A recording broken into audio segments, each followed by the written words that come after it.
My name's Misty Jenkins and I'm a laboratory head here at the Walter and Eliza Hall Institute.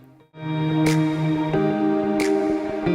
a T-cell immunologist by trade. The job of T-cells is to kill virus-infected cells and cancer cells. There are some incredible Indigenous female role models in the STEM field.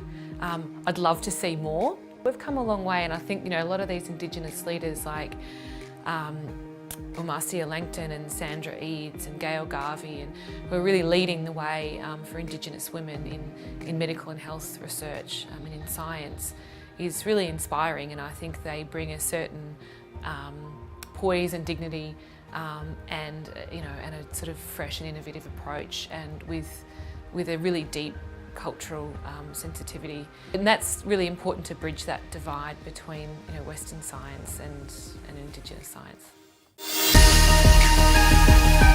I want to see Indigenous women at the forefront of research. I mean, I want to see them, these wonderful community leaders entering science, driving research, both in and out of their own communities, and to ultimately to close the gap and to be driving better health outcomes for our mob and our communities.